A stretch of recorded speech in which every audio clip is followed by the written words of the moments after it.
Assalamualaikum warahmatullahi wabarakatuh. Sahabat Kudak dimanapun Anda berada. Nah, pada obrolan kita hari ini kita menghadirkan seorang yang spesial, masih muda, semangatnya luar biasa, dan sekarang duduk di, kita sekarang ada di sebuah ruang, tepatnya di Dewan Perwakilan Rakyat Daerah Kabupaten Pacitan. Dan sekarang kita bersama Mas Bagus Surya Pratikna. Beliau ini adalah seorang anggota dewan di fraksi Hanura Nasdem. Hanura Nasdem, iya, oke sekarang. Nah kita, nanti kita akan berbincang-bincang langsung bagaimana Mas Bagus ini kok masih muda bisa duduk di apa ini, Mas? Parlemen ya, Mas ya? Gini ki apa? Nggon dewan jenenge apa? Parlemen ya? Parlemen. Oh, lah nek nggon ngene iki apa jenenge? DPRD. Oh iya, wis pokoke iso dadi pejabat ngono kuwi lah. Saya itu ya mungkin kan sahabat Kodak itu Mas Bagus itu banyak yang ingin, wah saya punya cita-cita nanti kalau saya jadi anggota dewan itu bagaimana, terus saya itu kalau jadi pemuda supaya bermanfaat bagi masyarakat bagaimana. Wah nanti Mas Bagus, ini kita minta ilmunya gitu. Oke, Mas Bagus ya, sehat nih Mas Bagus ya? Alhamdulillah sehat terus. Ya, ganteng Rek. Ini Mas Bagus itu sebenarnya asli mana tuh Mas? Saya asli Desa Mujing, Kecamatan Nawangan. Desa Mujing, Kecamatan Nawangan. Iya, Mas. Kurang desa, Mas. Lebih desa saya, Mas. Ya saya kalau mau ke kota Pacitan lewati banyak rumahnya Mas Bagus. Memang benar ini ya. Dan yang lebih hebatnya lagi ini satu rumah bapaknya Mas Bagus dan Mas Bagus ini satu kantor ya, Mas ya. Insya Allah seperti itu. Wah.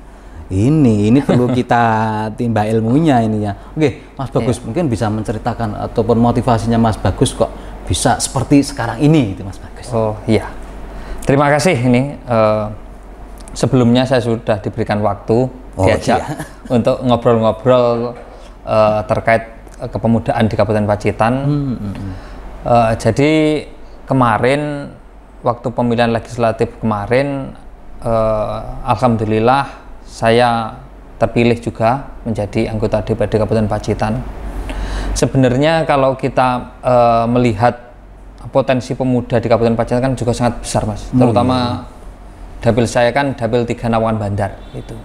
Di sana itu kan pemuda juga banyak. Jadi apabila kita itu benar-benar berbuat, insya Allah kita juga akan mendapatkan manfaat lah, kan seperti itu. Wah, jangan lupa caption pertama dari Mas Bagus, berbuatlah, insya Allah nanti akan mendapat manfaatnya. Catat. Lanjutan. Caption penting. Jadi kemarin saya itu fokus. Jadi setelah kita berbuat, kita juga harus fokus lah, Mas. Jadi apabila kita mempunyai mimpi, kita juga harus fokus. Kemarin saya fokus untuk menggarap lah bahasanya itu. Menggarap dapil saya itu kurang lebih 3 tahun. 3 tahun ya, 3 tahun. Saya fokuskan itu. Setiap hari? Yang 1 tahun terakhir setiap hari saya. Oh gitu. Wah ya, waktu yang tidak ini. Jadi segala sesuatu tidak bisa instan ya Mas. Betul sekali. Jadi semuanya juga butuh proses, perlu fokus seperti itu. Jadi apabila kita mempunyai suatu keinginan atau mimpi, kita harus fokus seperti itu.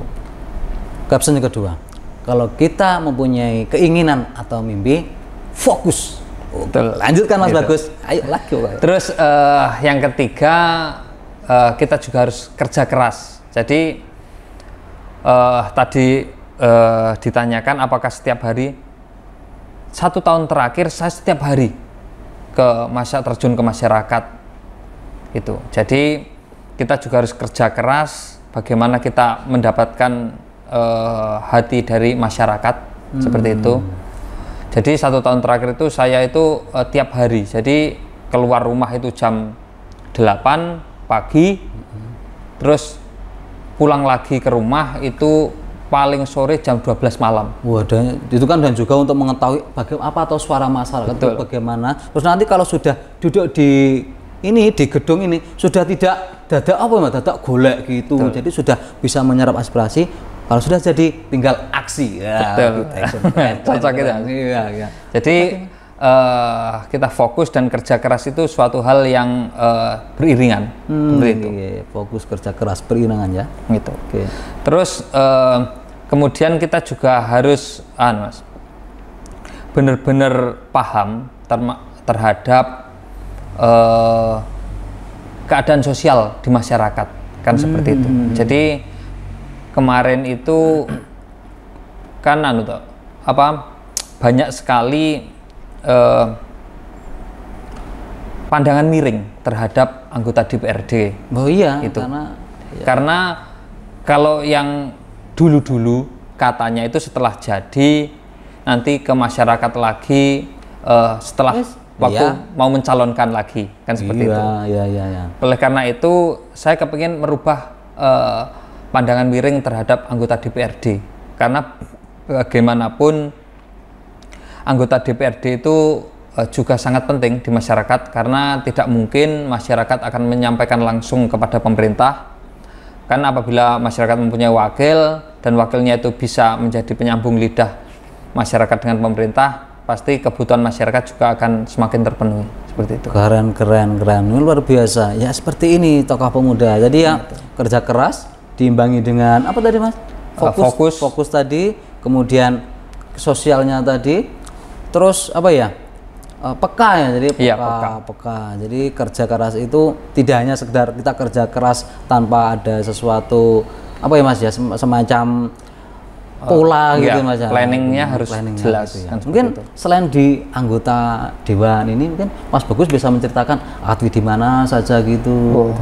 Alhamdulillah saya kemarin juga diberikan amanah dari teman-teman organisasi kepemudaan untuk memegang KNPI Mas, Komite Nasional Pemuda Indonesia Kabupaten Pacitan. Iya. Makanya saya sering melihat Mas Bagus ini kadang itu bajunya pakai yang jas ini, ganteng itu jas kedasi itu. Kadang pakai baju apa iki? Warnanya biru itu. Betul. Oh gitu. Iki apa iki? Terus kadang bajunya apa lagi? Memang luar biasa ini ya Mas Bagus. Mungkin pengalamannya berapa puluh organisasi ini dari Mas Bagus ini? Saya itu suka berorganisasi Mas. Jadi saya itu juga ikut GPN juga, Ansor Banser juga, terus PSHT juga. Itu jadi dari dulu waktu kuliah dulu juga sering ikut berorganisasi Mas. Jadi apabila sudah seneng itu gimana Mas? Itu loh jadi motivasinya itu ya. Kenapa kok? Karena banyak orang gini, nggak mau sibuk. Jadi kalau di organisasi kan otomatis sibuk, apalagi waktu sekolah, waktu kuliah. Wah, ya kadang kan ya namanya juga kita waktu kuliah, nyapa sih sibuk-sibuk kita ngurusin organisasi, bikin kita nggak bisa jalan-jalan, nggak bisa ngopi, dikit-dikit rapat, kegiatan rapat, bikin pusing. Kenapa? Motivasinya itu. Gini Mas, ya saya tak bercerita sedikit. Jadi kemarin waktu di kuliah itu saya itu ya ada sedikit penyesalan sampai sekarang. Jadi saya itu ikut organisasi ya cuma organisasi lokal itu KP3 Jogja, karena saya kuliah di UGM kemarin Yogyakarta. Terus sama ikut Dewan Mahasiswa di Fakultas Hukum saya. Itu kalau saya berpikir sekarang kenapa saya menyesal kenapa cuma ikut 2 itu aja. Gitu ya? Iya. Harusnya apabila kita kan di mahasiswa kan banyak juga Mas, ada HMI, IMM, ada PMII, dan masih banyak sekali organisasi kepemudaan mahasiswa yang bisa dipilih seperti itu. Apabila kita mengikutinya, yang pertama kita akan mempunyai jaringan Mas, jaringan yang sangat banyak, terus ilmu juga kita akan mendapatkan, terus pengalaman juga akan mendapatkan. Karena saya mempunyai keyakinan bahwa nanti setelah kita kuliah yang akan mengantarkan kita sukses itu tidak hanya kepandaian atau nilai saja. Karena bagaimana kita nanti mempunyai jaringan, bagaimana kita mempunyai pengalaman dalam bekerja. Biasanya kan apabila kita berorganisasi kan kita bekerja dalam tim seperti itu. penting sekali. Jadi nggih. itu Mas yang sangat penting itu. Oh ya, jadi sahabat Kodak dimanapun berada, jangan lupa ini ya, kuliah oke, nilai oke, itu berorganisasinya untuk melatih manajemennya, bagaimana nanti kerja tim, punya link, iya. Makanya saya juga kalau jenengan menyesal, saya lebih menyesal, karena organisasi saya hanya ikut apa itu waktu sekolah dulu, yo bagian gondagel, bagian seni-seni itu. Jadi makanya sampai sekarang saya nggak bisa kalau misalkan di depan itu ngomong formal saya harus berorasi, nggak bisa. Soalnya gurung ini gimana jadi? Karena memang yang diikuti seperti itu. Jadi memang berorganisasi itu melatih pola pikir. Gitu. Mungkin terus motivasi ataupun mungkin Mas Bagus bisa bercerita kepada sahabat Kodak itu mungkin langkah-langkahnya itu. Jadi untuk ke depan setelah memiliki kemampuan itu terus gimana gitu. Jadi gini Mas, kalau kita berbicara masalah kepemudaan itu kan banyak banget. Jadi sesuai Undang-Undang Kepemudaan Nomor 40 Tahun 2009 itu kalau saya sebagai Ketua KNP itu kan antara usia 16 sampai 30 tahun. Padahal tahun 2030 ini Indonesia dalam arti luas akan mendapatkan bonus demografi. Jumlah pemuda produktifnya akan sangat melimpah. Apabila jumlah pemuda melimpah tetapi tidak dibarengi dengan adanya kualitas maupun kesempatan kerja, itu bisa menjadi bencana demografi, tidak bonus demografi. Oleh karena itu di sini saya mengajak teman-teman pemuda, khususnya pemuda Kabupaten Pacitan, untuk terus mengembangkan potensi. Bagaimana mengasah potensi, mengembangkan potensi di dalam segala bidang. Di sini saya sedikit promosi juga nggak masalah Mas. Jadi ini juga akan ada audiensi pemuda pelopor di Kabupaten Pacitan juga ada. Terus nanti Ketok Kenang juga ada. Ayo diikuti semuanya. Seperti itu. Ada batasan mungkin yang audiensi pemuda pelopor, ada batasan usia atau? Usianya 16 sampai 30 tahun. 30 Mas ya? Iya, 30 tahun. Saya sebenarnya ingin daftar, expired Mas ya. Itu. Bisa manipulasi nggak? Saya kan, saya itu sebenarnya baru 30 lebih sedikit Mas itu, lebih 7 tahun. Kalau cuma manipulasi kartu bisa Mas, tapi kalau wajah kan nggak bisa Mas. Oh gitu ya. Wes ya. Wes wajah memang seperti ini ya. Oke, mungkin syarat yang lain apalagi gitu Mas. Itu. Jadi banyak sekali ini. Kemarin saya juga ngobrol dengan kemarin waktu kita ngobrol dengan Pak Bupati terpilih Mas Indrata Nurbayu Aji yang juga masih muda lah. Mas Aji itu masih muda juga. Kisaran baru 40 tahun sekian kan seperti itu. Jadi ini sedikit bercerita bahwa ke depan teman-teman pemuda akan diwadahi dalam suatu kampung pemuda seperti itu. Jadi mari kita bersama mendukung program-program dari pemerintah Kabupaten Pacitan. Tapi apabila itu kita rasa tidak tidak mendukung pemuda, ayo kita kritisi, tapi kritisi yang kita juga memberikan solusi seperti itu. Jadi pemuda itu kita juga harus yang produktif. Jadi kita mengkritik, kita juga harus memberikan solusi. Tidak hanya mengkritik saja, tapi tanpa memberikan solusi kan seperti itu. Semuanya itu seimbang. Betul, ya. seperti itu. Oke. Terus yang tadi ada pemuda pelopor tadi, kemudian yang kedua tadi Ketok Kenang. Ketok Kenang itu, tapi Ketok Kenang itu nanti kisaran masih sekitar bulan Agustus. Ya kan sekarang sudah April, Mei, sebentar lagi Mas. Iya. Itu kan persiapan. Betul. Persiapan mungkin ada kan kalau Ketok Kenang itu biasanya kan yang dicari itu kan ya yang apa ya? Dilihat itu gimana ya? Kriterianya apa ya? Jadi ya yang jelas nanti kalau Ketok Kenang itu kan ya penampilan juga, ya, yang saya lihat ganteng, cantik itulah. Terus kemampuan juga. Kemampuan juga. Ya, terus nanti termasuk dari penguasaan bahasa, mungkin bahasa asing mau apa kan seperti itu. Itu nanti pemenang Ketok Kenang itu kan juga akan mewakili Kabupaten Pacitan ke pemilihan Raka-Raki Jawa Timur. Raka-Raki, oh iya, iya, gitu. Jadi mungkin sahabat Kodak yang nampaknya merasa memiliki kriteria seperti yang disebutkan Mas Bagus, jangan malu. Betul. Jangan malu. Yang merasa memiliki terobosan inovasi, jadi yang pelopor tadi ya, usianya 16 sampai 30 tahun. Yang ketok kenang? Kalau ketok kenang berapa Mas ya?